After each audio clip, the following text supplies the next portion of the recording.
And welcome to the Midday Show. I'm Jeff Everett. He is Mark Messina, and we are back. We have to come up with a countdown. I don't know if I can do this much longer.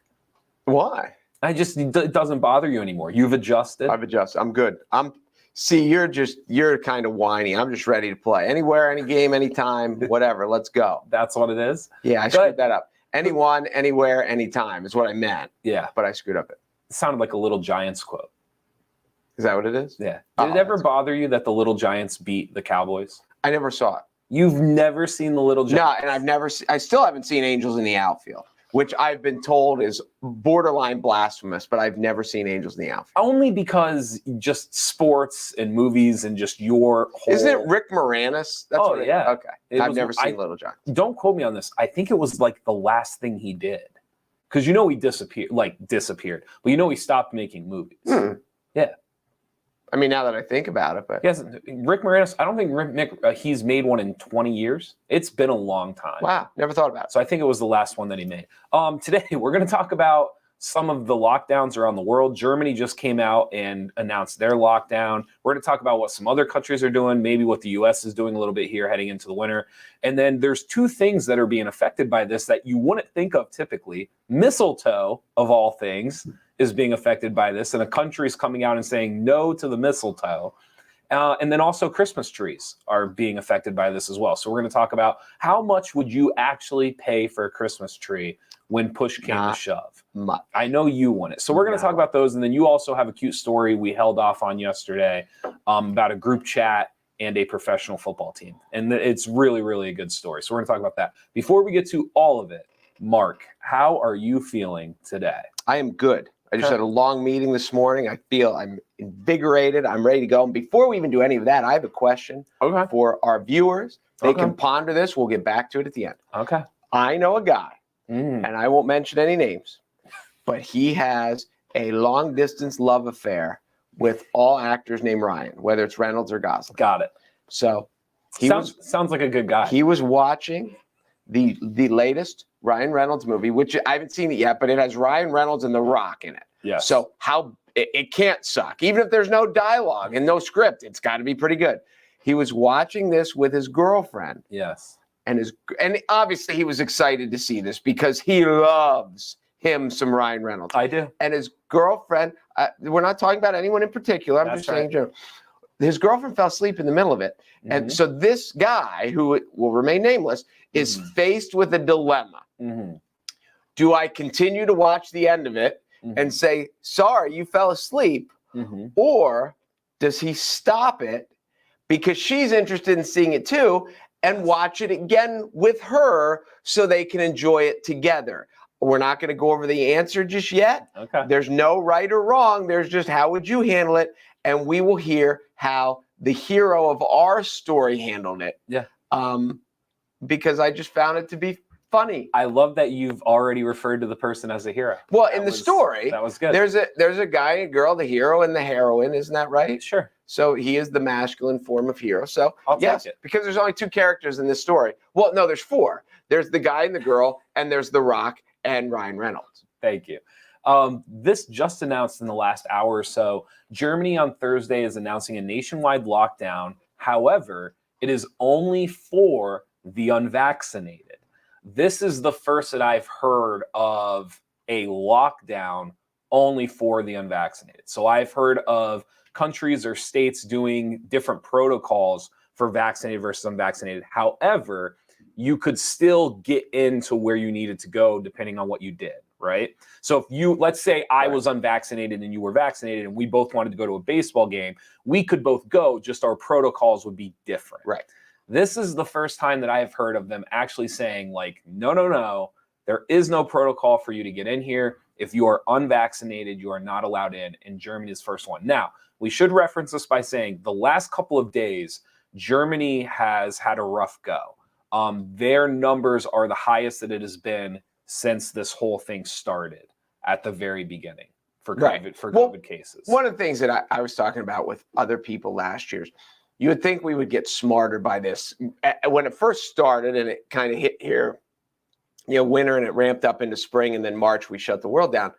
There was lots of theories that once it got really hot, that it would get killed or it would go dormant, and all we needed was really warm weather. Mm-hmm. So we get through the summer, and summer, especially here where we're spread out, summer was fine. Then we get into the fall, people start going indoors, kids start going back to school, and it ramps up.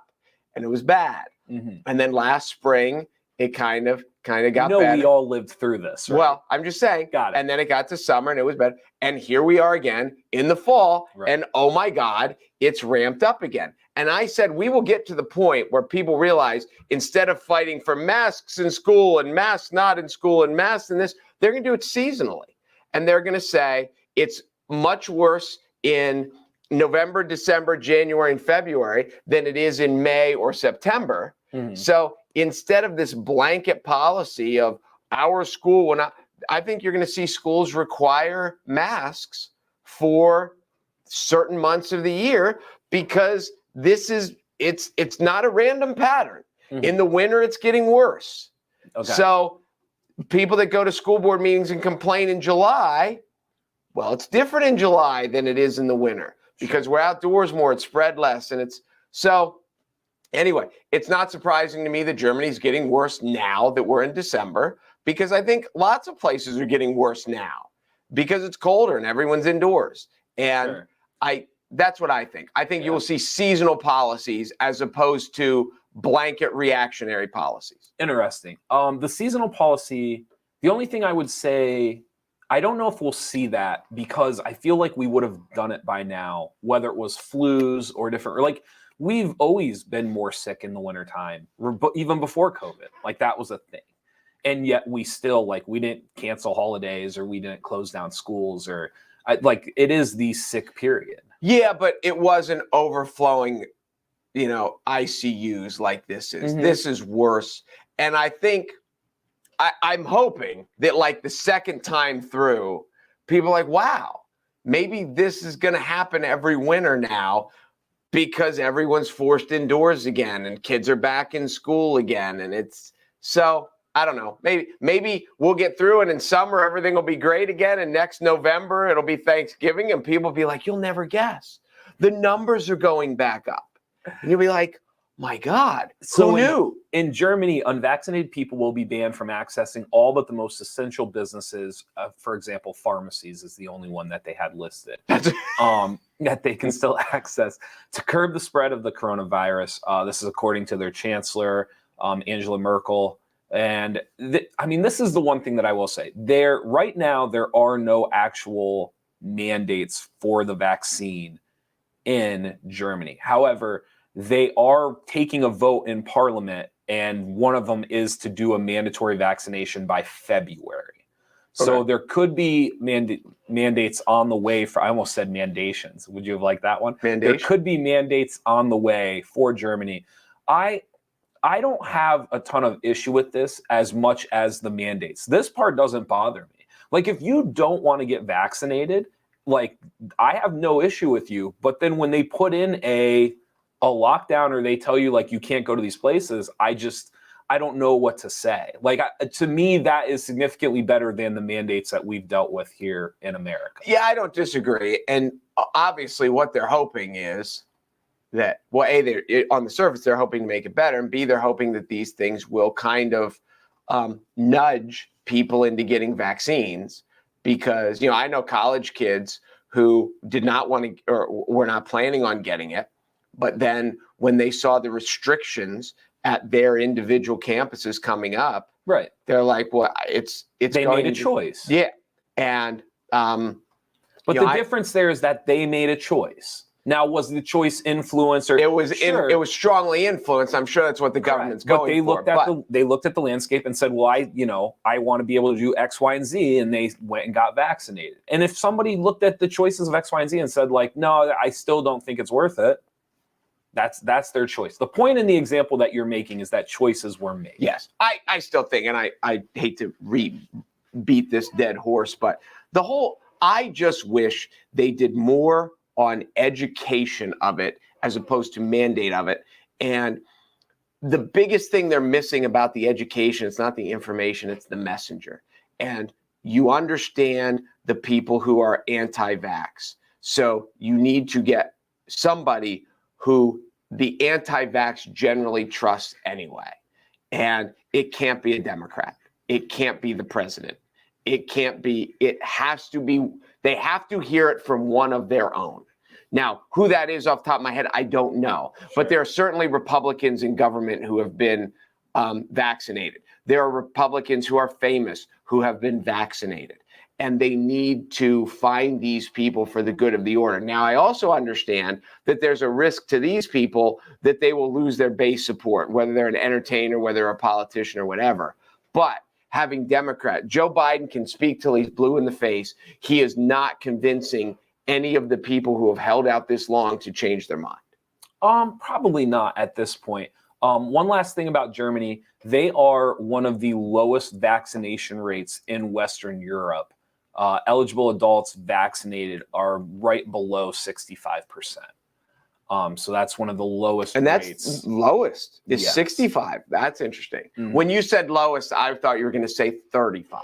Oh, really? That low? That's what I just guessed. I figured if it's the lowest, then somebody. My understanding, if anybody has, friends or relative or experience, over the pond with this, my understanding over there is that there's still, some anti-vax, there's still some questions, things like that. But my understanding was the initial blunts of the pandemic, what happened to the hospitals over in Europe and what was significantly worse. That's my understanding. And because of that, the sell or the messaging to get the vaccination came off easier than maybe somewhere like the United States. That is my understanding when I read the news. No, and I agree with that. And I think part of the reason for that, and again, my ex-mother-in-law is British. So there's that whole side of the family. My kids are a quarter British. Mm. So there's all those relatives over there. And when they were talking about the one time I was over there for a family reunion thingy, and the one cousin, my ex-wife's one cousin, was in the military and he was stationed in Germany and he had come home for this. And in our world, because I was like, how far is Germany? He's like, you have to drive through this and then you're home. And I said, oh my gosh, how long does that take? And he said it was like a 7-hour drive. So their countries are like our states. Sure. So when you get something that happens in Germany, like when we get the flooding in Philadelphia, that bad flooding that was there, even though it doesn't really affect us, we all relate to it because it's Philadelphia. Sure. When we get wildfires out in California, we're like, oh, that's way over there. How many people in Pennsylvania have never even been to California? Sure. So because our country is so vast, things that happen around don't have that down home. If something happens in Pennsylvania, even if we're not there, we still kind of feel like that's us because we're Pennsylvanians. So when something happens in Germany, whether you live in urban Germany or whether you live in rural Germany, it's still not that far away. It's like us in Philadelphia. Sure. So that's why they feel so much more, because the lockdown, I'm sure their rural areas were like ours. It was worse in the cities than it was, but they still feel it more. So that's what I think. So this is just some AP stuff. I think it's interesting to see what other places are doing. In Greece right now, people who are over 60 and are refusing the vaccination are receiving monthly fines in Greece. Wow. Yes. Next is just pure exile. Yeah. The name of the policy is called the Get Tough policy. So that's happening in Greece right now. It should be called the Get Stuck or Get Broke policy. Yes. And several of the politicians have said, we know this is going to cost us votes, but to not would cost lives. So they're calling it the Get Tough policy. That's in Greece. In Israel, potential carriers of the new variant could be tracked by the nation's domestic security agency. So once you test positive with the Omicron variant, Israel basically tracks you. They follow you and see where you're going. So that's what's happening in Israel. And they're going to follow you long enough that then no one sees you anymore. They're going to go by the way of Rick Moranis. Possibly. The Netherlands right now have a 5 p.m. lockdown. There's been some protests. There's been some violence, people trying to fight against the restrictions. But they've been in a 5 p.m. lockdown now for a while. And see, I guess this is what I'm saying. There are things going on in the world right now revolving around the pandemic and COVID that I don't even know people realize. Like I walked in here today as if the world was completely normal. No mask. Now, granted, I got my booster and everything, but like no mask, no restrictions, no, I'm going to go coach later. My world has really reverted back to a very similar 2019 version. But when you go through the AP and the worldly news, I mean, it is unbelievable what is happening based around the pandemic. What do you think would happen? Let me throw out this hypothetical to you. Mm-hmm. What do you think would happen if the government came out and said, our government came out today and said, listen, this is what we're going to do right after New Year's Day for the month of January. Okay. We are going to institute a 5 o'clock curfew. Go to school, go to work, but we think a month is really, really going to save lives. I just don't think people will buy into it. I don't.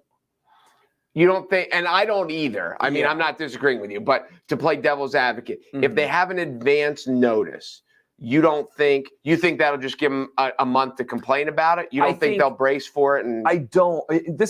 I don't know how to word this. I would say that for most people, you're literally taking the part of living out of living. I know that's very corny. But what happens after 5 o'clock for a lot of people is the thing that they look most forward to. It's the reason they wake up in the morning. It's the reason they go to work all day, is so that they can go and enjoy themselves after 5 o'clock. They can see family after 5. I just can't see a world where they say you can do everything else that's going on, but the thing that you're going to enjoy the most, don't do that thing. I can't. It's so anti-American and it's so anti-independence. I don't see it. And I get that. And again, I'm playing devil's advocate here. You could, obviously weekends or whenever you're off, you could still see the people then. The people could, I don't know I was going to say come stay, or I don't know how that would work. Sure. But it would just for a month, you're back to the whole, you just need to find a different way to entertain yourself. Sure. Whether it be to watch movies or to read or to play board games or to do all the things that we rediscovered while there was nothing else to do. I don't think that part of it, I don't think is an issue. That part's fine. I think the issue that you're going to have with people is the hypocrisy of, I can go be around people to make a buck for my boss, but I can't go spend the money that I've earned, or I can't go see the people that's where you're going to run into the hypocrisy side of it. And it would have to be sold as, we're all making a sacrifice for the better good of American health. But the problem, my 35 and below, we just don't trust the government at all. I think it's rising above 35, but I get your point. And so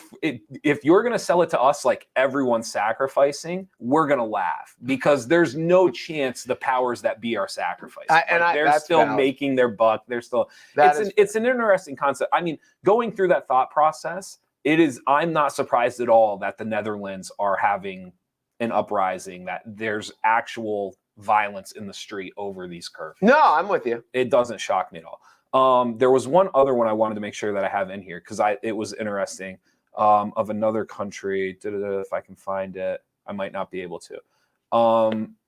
So Chile now, people over 18 must receive a booster dose every 6 months to keep their pass that allows access to restaurants, hotels, and public gatherings.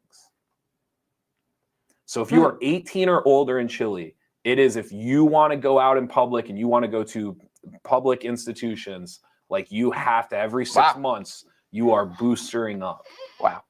So it's interesting. It just context, we sit here and we have these debates in America and we talk about, what we're doing, what the federal government's doing, what the state government's doing, what we're doing locally.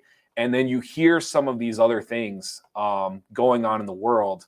I guess, I don't know. To me, it's just not that bad when you listen to what's happening. No, it doesn't seem. I get it. So staying along with this, the UK, out of all the things we just talked about, this one might be the most interesting one as far as having fun and talking about something different.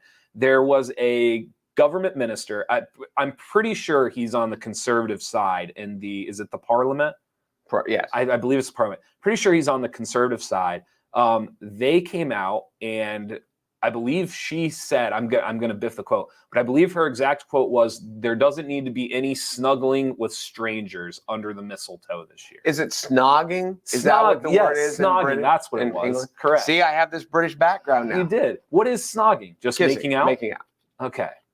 You know, the one is how many, there's making out. Snog sounds so romantic, doesn't it? There's making out, there's snogging. Have you ever heard any other, like, is there another? When I was a kid on Happy Days, Okay. the term was necking. Necking. Okay. So I guess that is a 50s reference to, okay. Yes. The like, not, it's not necessarily. Now, I've never heard anyone use it outside of Happy Days. Okay. Interesting.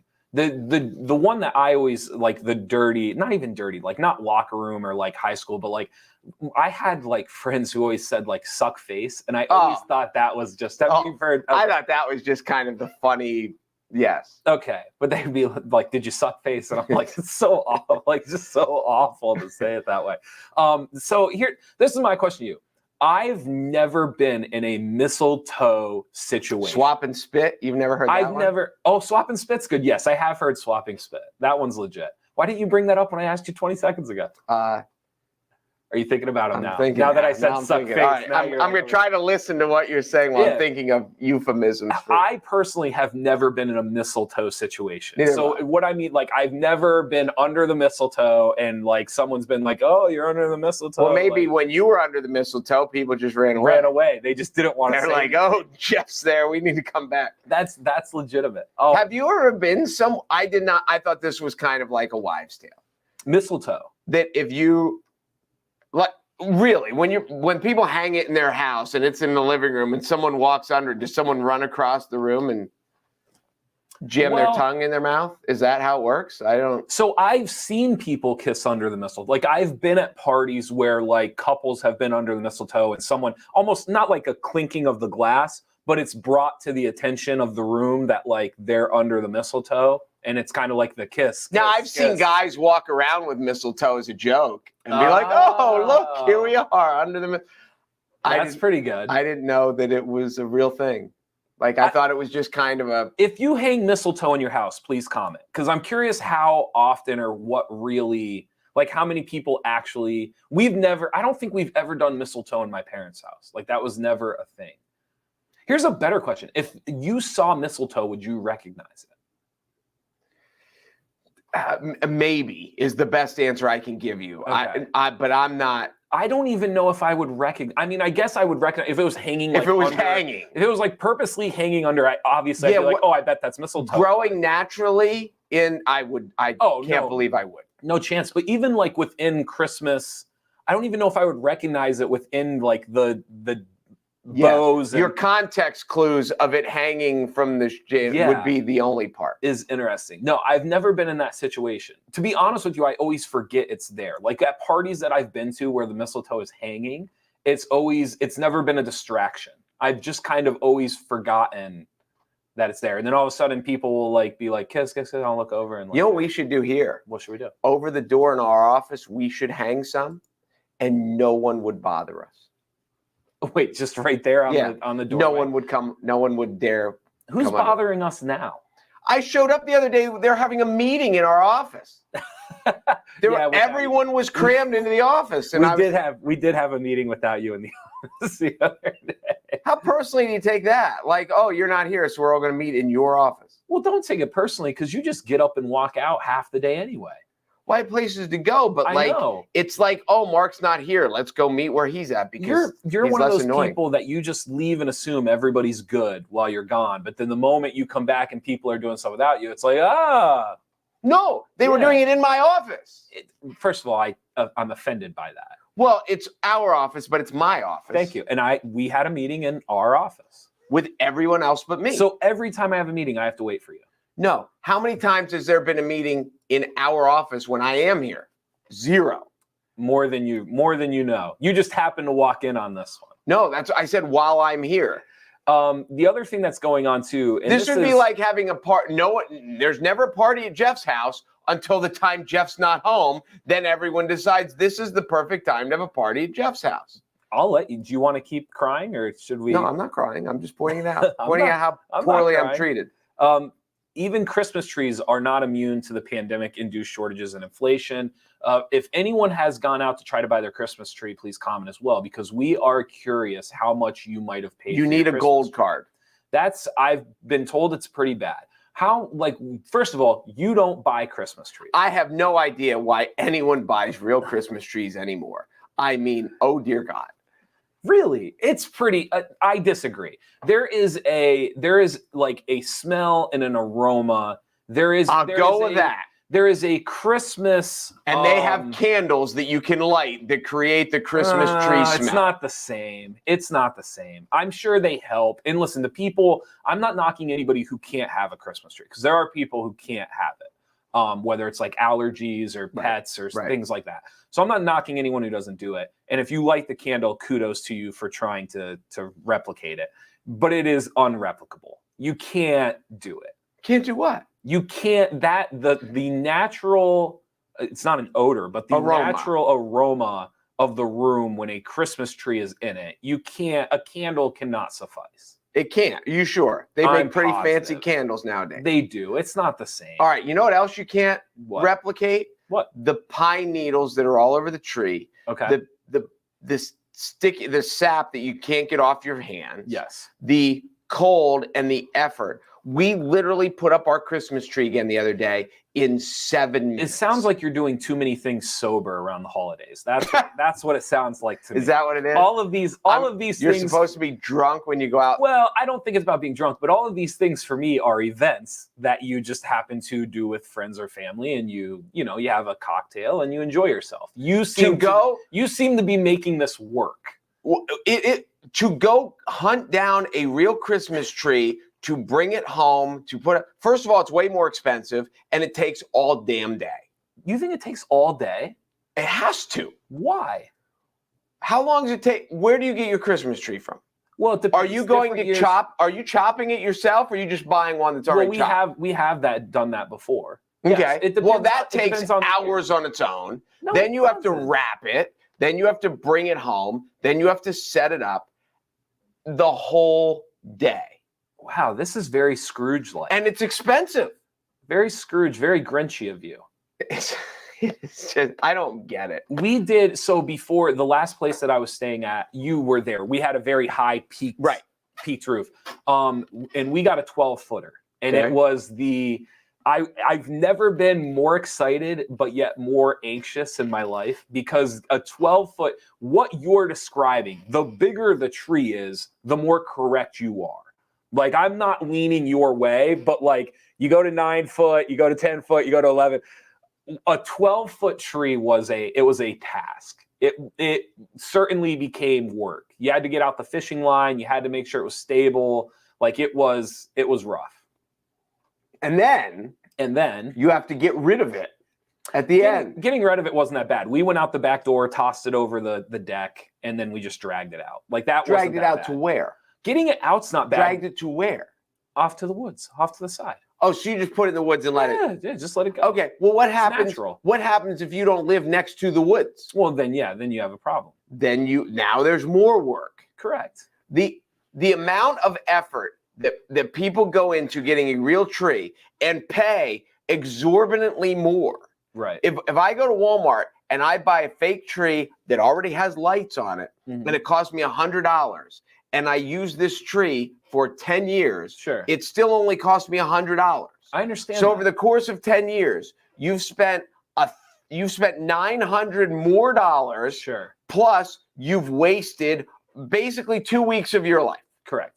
There's 2 points I want to make here. You complaining about the sap and the needles and everything else.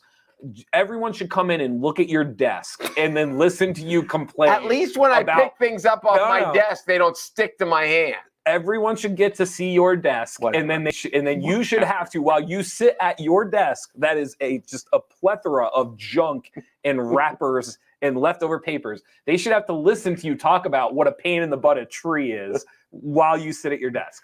The second point I would like to make is the financial side of this, which we bought. Let's say you had to buy a tree. Like, let's say your daughters came to you and they were like, Dad, we'd really like to have. Well, no. Because it's harder to say no to your daughters. If you're allergic to artificial trees and you have to buy a real one. Yeah. Your daughters come to you, they're like, Dad, one time we want like an authentic, old, classic Christmas with a real tree. What is the price point where you're just looking at your daughters and you're just like, I'm not doing this for you? That's a fair question. Is it 100?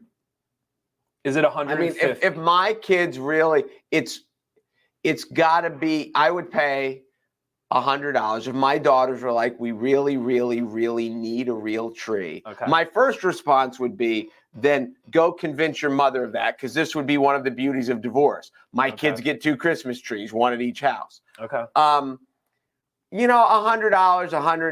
$150 is getting there, I guess.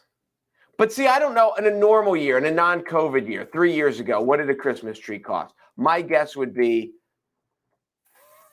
$40 or $50. I remember growing up, the tree was usually somewhere around $25, $35. Okay.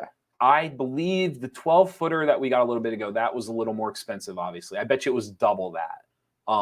But now, like some of these, there's people saying like they paid over $100 for their Christmas tree. I believe it. This Easily. is, and just for full disclosure, the first year my ex and I lived together in our own place, we bought a real tree because we were going to do Christmas right. Okay. And I've never had a real tree since, because it was costly, it was work, it left pine needles everywhere, it was a pain.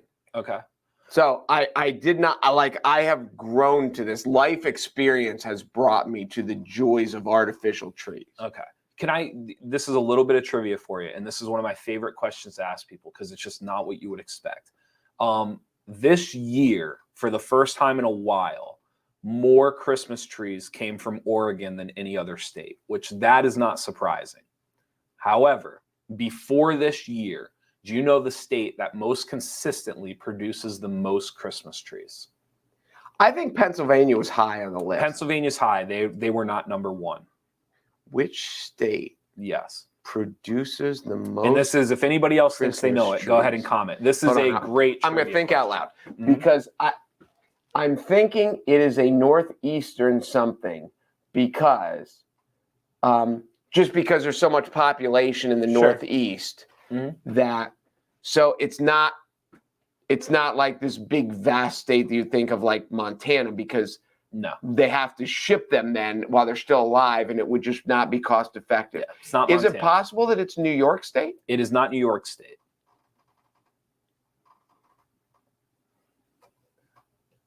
Then I'm probably out of guesses, but I'm going to say Northeast. Okay, yeah, it's not New York State. A lot of people guess like Wisconsin, Michigan. It is neither of those. And then a lot of people will guess California because, to your point, it's just so big. Washington is usually up there with Oregon. Before this year, though, North Carolina is like where most Christmas trees come from. Now it's rich in pines. But I think really what's the easiest thing about North Carolina is it's a little flatter, so it's easier to get in, chop down, get out, mass. I don't want to say produce. No, I'm with you. But it's easier to mass haul. And then the other part of it too is you are equal parts east to the majority of the population, equal parts south, and then it's a straight line across the country to get them out. So it's more so, it's rich in pines, but it's actually more so logistical. Just they get the most pull from all directions. I'm thinking, as you said that, because as the Appalachians run up, so getting Christmas trees off the Appalachians would be a pain in the ass. Oh, absolutely. So you're right, with the flatterness of it, that then, and they can run up and down the seaboard where there are all the people, because you get out in Appalachian, populations go down. So it does. That does make sense. So that's one of my favorite trivia questions. So there you go. You can use that. But you say this year it's been overtaken by Oregon. This year it's Oregon, and a big part of that is obviously Oregon and Washington are always like 2-3 in that mix. But the big thing this year is just the shortage. And so Oregon and Washington have more trees than North Carolina. Oh, and so trying to fill demand, they've got to come from somewhere. I understand. Yeah. So this year it's surpassed it. But in most years it is North Carolina. So there's your fun trivia for the day. You had the story that you wanted to talk about, the group chat. Yeah. So this is pretty cute. So I think it was a high school basketball team in Michigan. Okay. Who was making a group text amongst the players.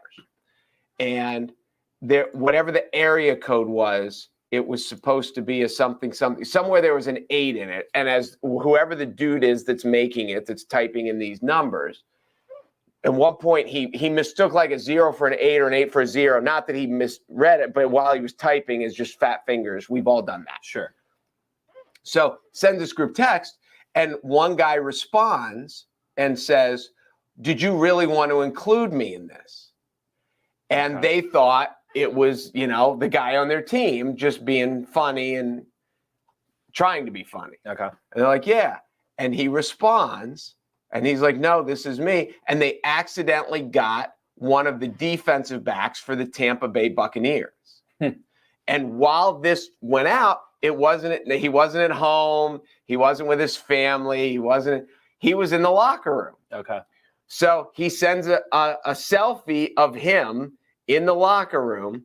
And then I guess he called the guys through FaceTime and walked around, and there's Gronk, and then there's Tom Brady, and Tom Brady saying, "Hey guys," to whatever. So just the dumb luck of the wrong number that it happens to be a professional football player who happens to be, there's Tom Brady right over there. Let's go talk to Tom. "Hey, Tom, these are my new friends from this is the varsity basketball team from, wherever, Michigan." Yeah. And so that's a funny little story. That's pretty great. So I saw pictures. Someone screenshotted Tom Brady's face, and you can see all the smaller boxes are all the high school kids, and they're just like ecstatic. I started thinking to myself, I never would have answered. And not the football player. I mean, if I were one of the kids, because I get those like group FaceTime calls sometimes from like our players and stuff like that. Right. And I'm just always like, oh, they're just messing around. Like, I don't want to join in, or I don't want to. I think I would have missed the call. I think I would have missed out. Because you are a FaceTime group Scrooge.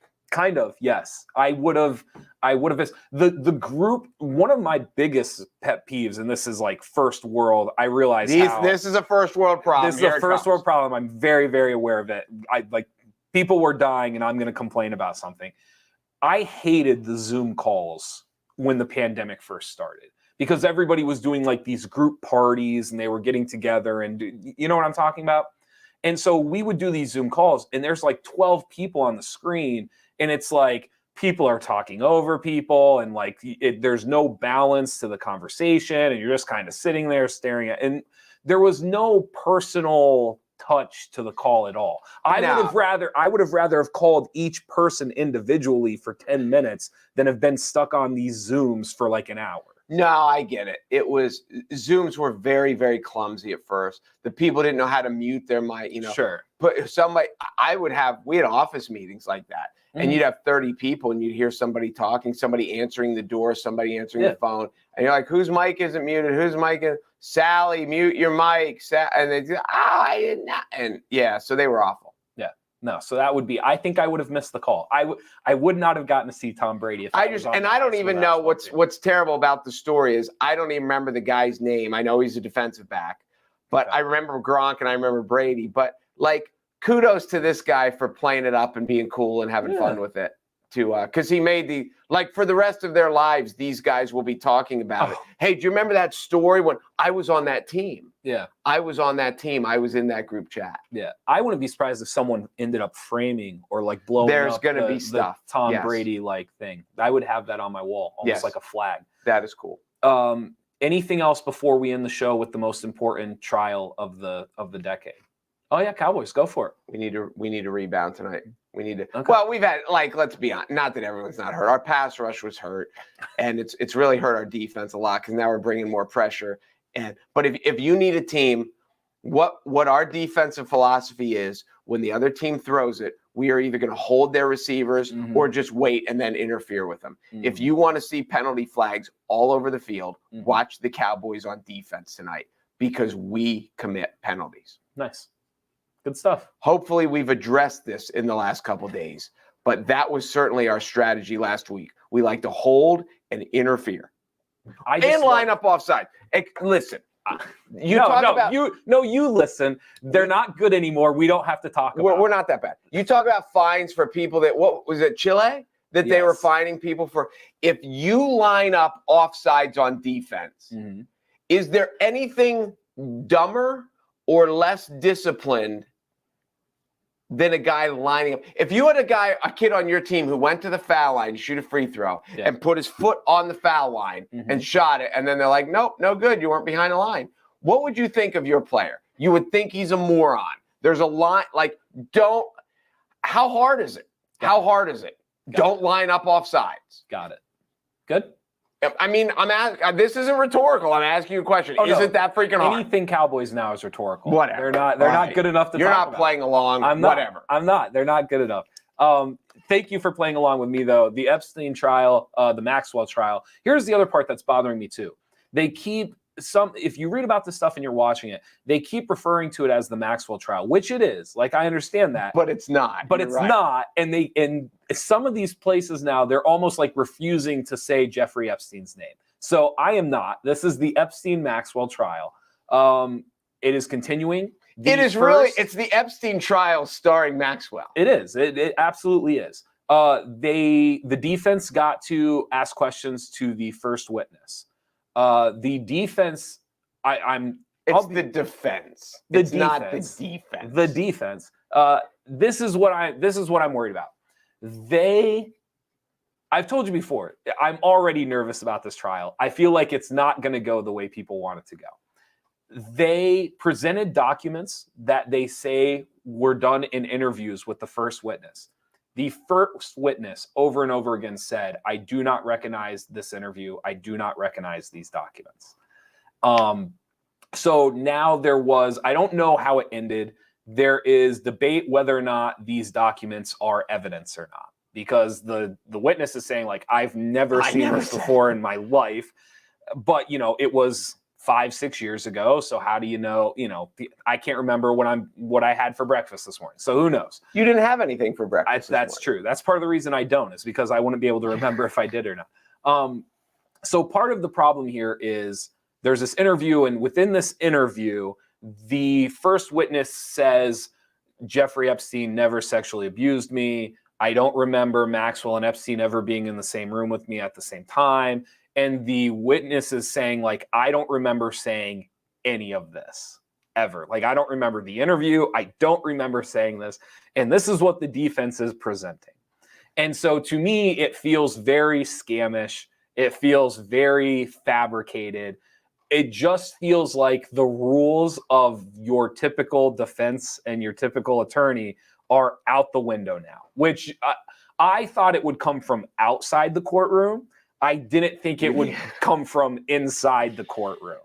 It's very, very peculiar that the very first witness that comes up, they have this interview and she has no recollection of it. And she literally said, she's like, I don't remember any of this.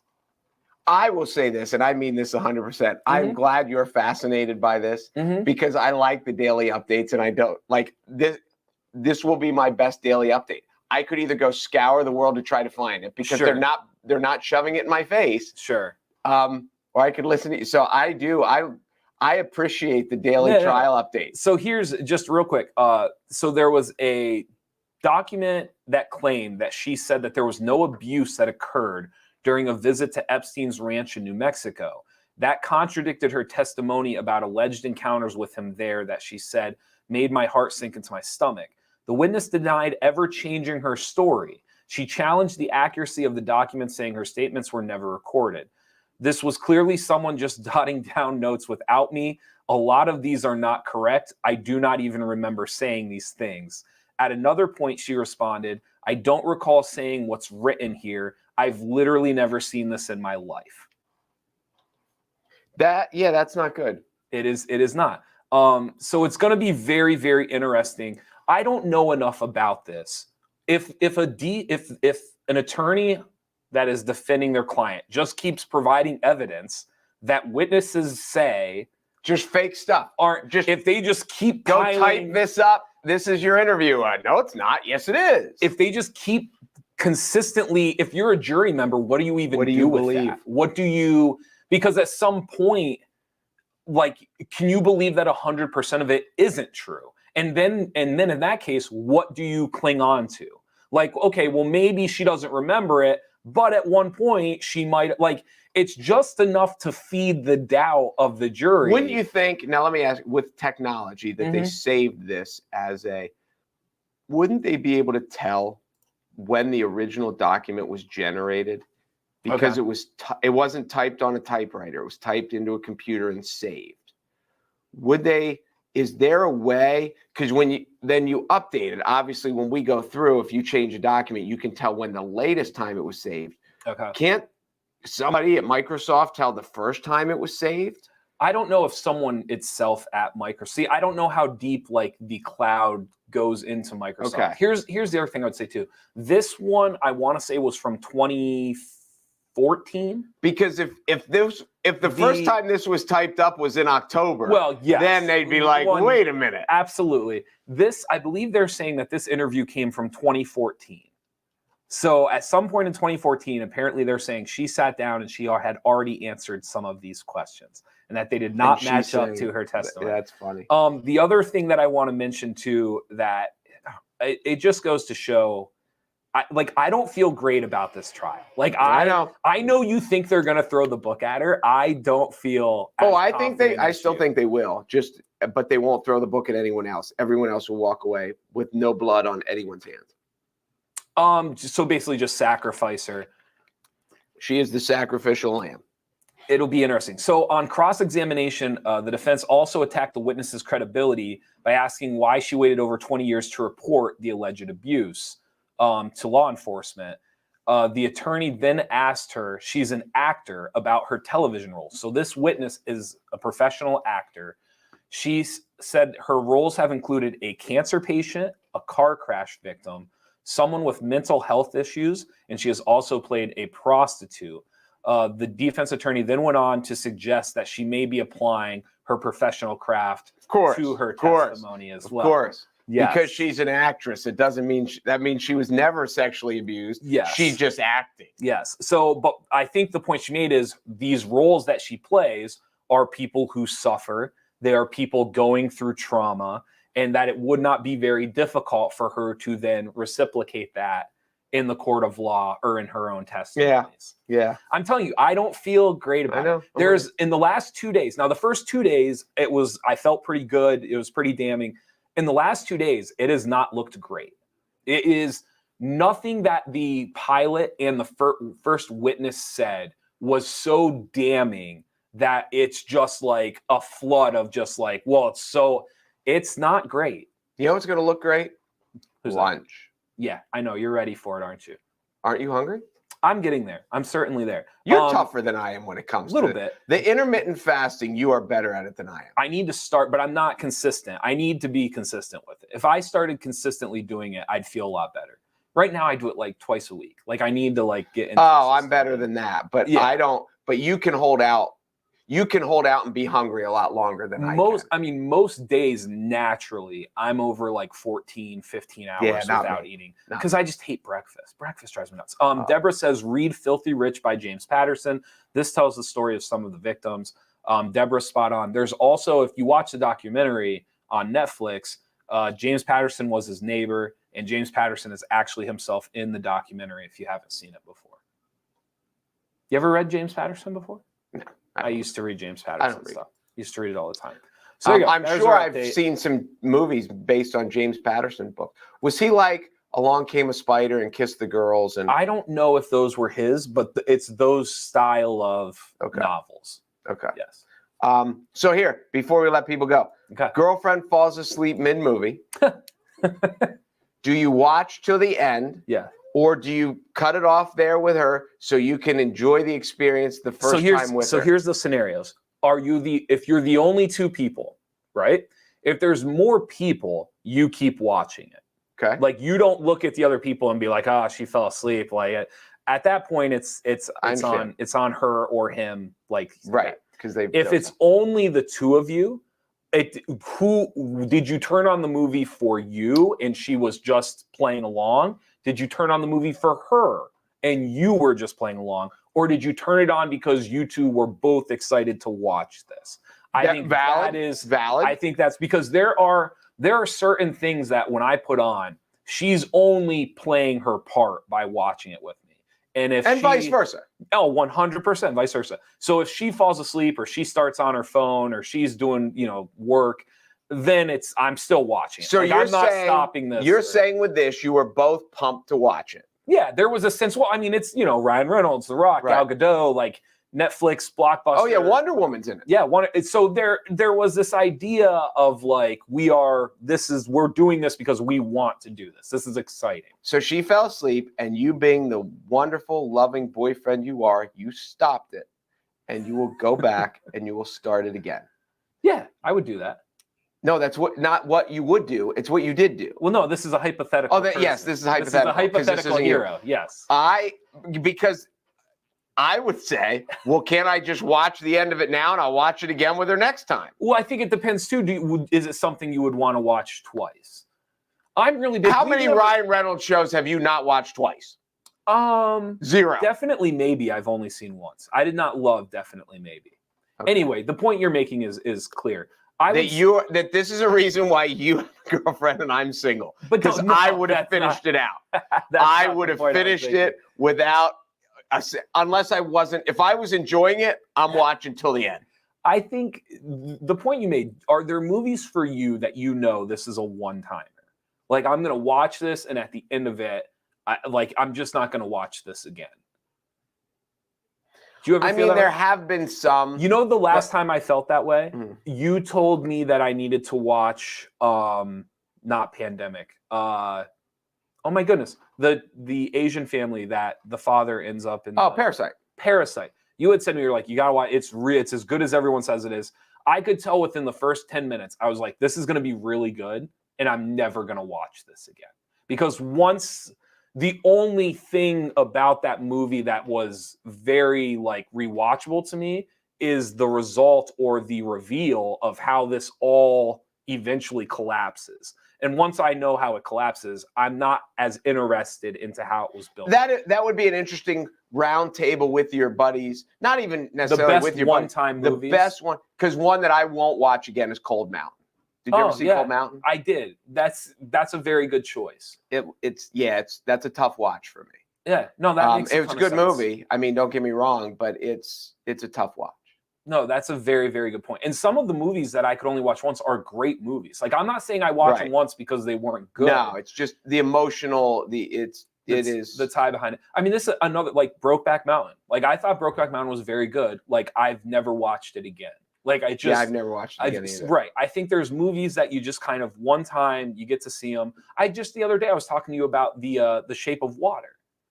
Yes. And how it was so unique and I would watch that. You would watch again. it. See, I don't think I would.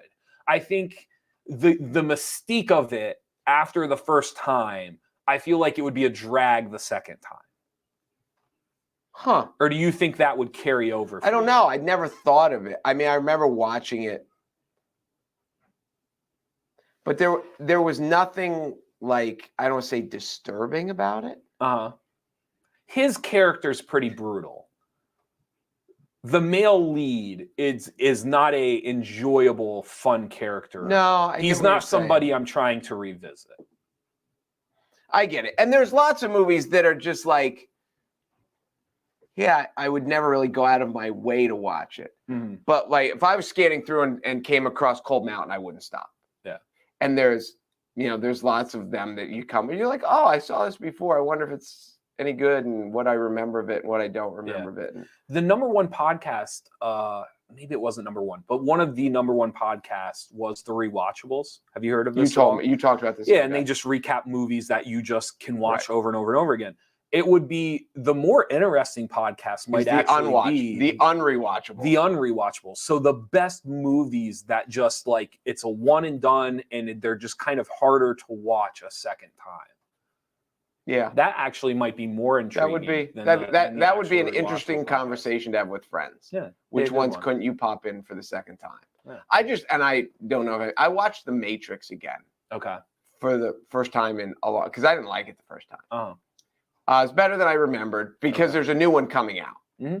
and I was like, I should really give this a shot again. Now I don't know how many original Matrixes there were. Sure. Was it a trilogy? I think they ended up doing a trilogy. Now, I would argue most Matrix fans would tell you there was only one Matrix. Okay. That's I never saw any of the other ones because the first time I didn't like the first one. I liked it again better the second I think there's very few diehard Matrix people that would be willing to say like they loved the trilogy. Speaking of diehard, we're into the Christmas season. We are. Do you watch it every Christmas? I love Die Hard. Oh my God, it's so good. So I don't watch it every my Christmas season? Tradition we talk about is It's a Wonderful Life. Yeah. But everyone sees Christmas Vacation at some point. You just have to. See, I've avoided it. I don't mean intentionally, like it just, but see, this is where you and I differ. I'm not a cable, like because I don't have cable, I avoid like the Christmas Story, It's a Wonderful Life, Christmas Vacation, not because I'm trying to. It's not on repeat on these TBSs and Yeah, kind of I get it. Die Hard you just have to, because it's not the sappy Christmas movie. It is the ass kicking, like he is the real American hero Christmas movie. Now, see where I'm a sap. The things that I consistently run into, I see Charlie Brown's Christmas every year. I see the Rudolph, like the claymation, right? Rudolphs and like Heat Miser and like I see that so that I haven't gotten the Grinch away. Cartoon. Yes, like I haven't gotten away from like the childhood memory. Those I end up hitting every single. The claymation ones were great. Oh, they're still great. Yes. Really, really good. I'm with you, but we'll get to talk about some of this stuff the next 3 weeks. Yeah. All right. I'll wear my Die Hard Christmas sweater. I bet you will. I have a Sticky Bandits one. Or no, I'm sorry. I have a Wet Bandits one. Okay. Who are the Sticky Bandits? Or that's what they argue. They argue if they're the Wet Bandits or the Sticky Bandits. I don't remember. Something like that. Home Alone is one that I haven't seen in a long time, like really? Start to finish. I should watch Home Alone again. You'd probably enjoy it if you haven't seen it. I'm sure I would. Okay. That's the thing that amazes me about Christmas Vacation. From it just doesn't get old. Yeah. It doesn't for me. Okay. And obviously, It's a Wonderful Life doesn't, but it's different. That's just different. Yeah, I get it. Thank you guys for watching the Midday Show. Thank you to our sponsors. Be sure to go to NorthcentralPa.com for all of your local news. And now it's time to eat. Ooh. Oh, here it is. Second movie, they're the Sticky Bandits. First movie, they're the Wet Bandits. Second movie, they become the Sticky Bandits. Interesting. Do you remember who they are before we go? The guys? Yeah. I can't remember. Well, one is Pesci. Joe Pesci. And then the other guy is he's from City Slickers. Yeah, oh my goodness. What is his name? I never saw City Slickers. Can't think of it. I'm a failure. Thank you guys for watching. I'm Jeff Everett. He's Mark Messina. We will see you tomorrow. Go.